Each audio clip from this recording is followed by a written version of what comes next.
Now, the problem with keeping it clean enough to drink and swim in is that there's all these sewage treatment plants all around the lake. Now, this is not only in Vermont. You're not talking about just Vermont. Right. Now, let me read the statistics.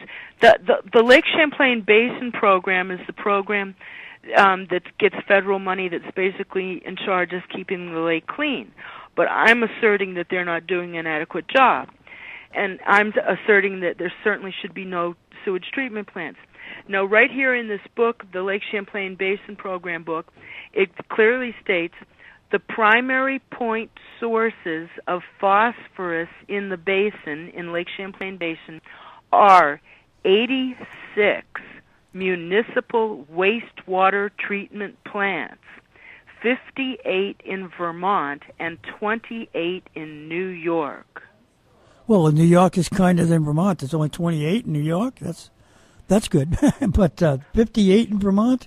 Right, sewage treatment plants dumping treated sewage into the lake. That's quite a few. What about Canada? I know you got Canada. Well, I know Canada has some, but on the Lake Champlain Basin Program material doesn't cover Canada, and I don't happen to have that in front of me. Now, the main sources of toxic chemicals are spills, like when there's a Hurricane Irene. Right. And wastewater treatment plants. I imagine that's really dangerous when that happens. Right.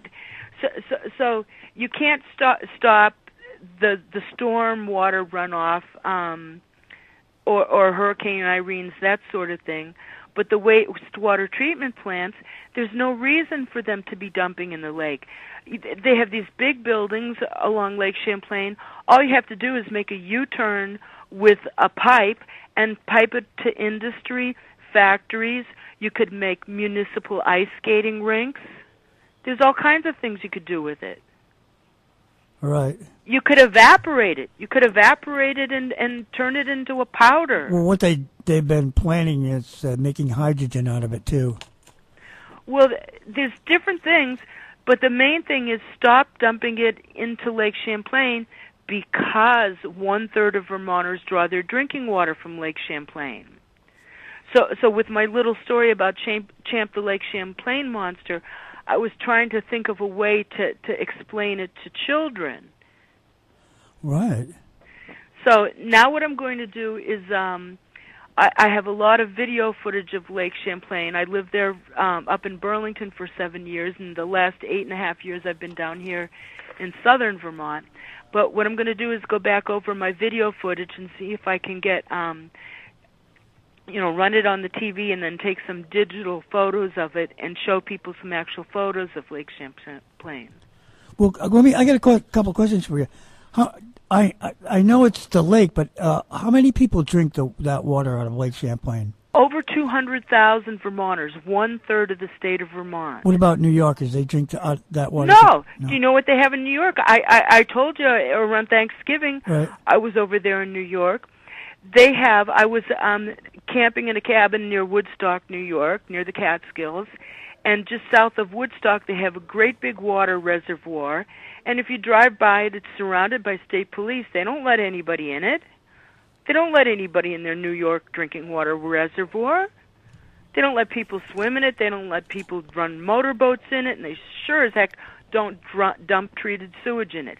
So the New Yorkers are taking advantage of a situation. The New Yorkers, even though they have fewer treatment sewage plants than Vermont, the New Yorkers are dumping treated sewage into the lake that Vermonters are depending on for drinking water.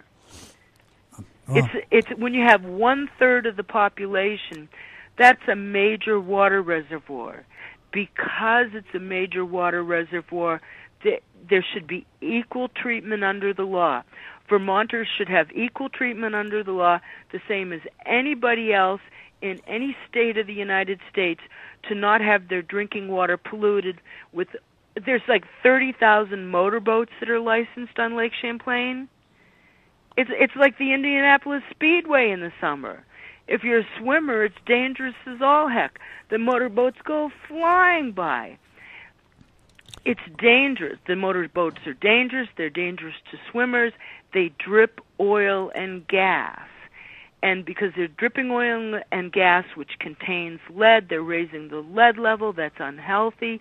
It causes health problems. It's just not right. Vermonters should have equal protection under the law, under federal law. Vermonters should have equal protection under the law to have their main drinking water reservoir, which is Lake Champlain, to be treated with equal cleanliness as other water reservoirs in the United States. There should be no motorboats in Lake Champlain. There should be no treated sewage dumped into Lake Champlain. Okay, it says here on your site that ferries should be run on solar power. Right. The ferries that go back and forth right. between Burlington and on the other side of the lake. There's no reason for them to be, run with motors. Motors drip oil and gas, which have lead in them. Right. It is kind of obsolete today to continue on using oil-based products. That's the trouble with the whole change here is that the world changes very, very slow. I agree. Lake Champlain should either be hydrogen, which is very safe, and only water comes out, or it should be a solar energy. Yes, I can see that. But the main thing is what I've been trying to, campaign on, and I've done this for years because I've been on the official election ballot in Vermont every 2 years since 2002. I've been on the ballot for governor every single, it's only a 2-year term in Vermont, but 2002, 2004, 2006, 2008, 2010, and over again I'm raising the same issue, Lake Champlain. Are you going to be on the ballot this coming election? Oh, yes, definitely. I'll Great. be going out and collecting signatures to get on the ballot I again. was listening to someone the other day on the internet or a talk show, and they said that you are the only likely candidate to run as an independent to run against Bernie Sanders. There's no one else that is. And against Peter Shumlin. Right. They're so popular, and it's maddening to me that they're so popular because the issues that I campaign about, they're blind to. Well, I've noticed a lot of politicians, that it's at levels, and where the changes really that we need are at the lower levels. When they get into politics, then they go into the business levels and forget it. They're gone. They're not even relating to the common people anymore. This is what I see sometimes. Right. Right.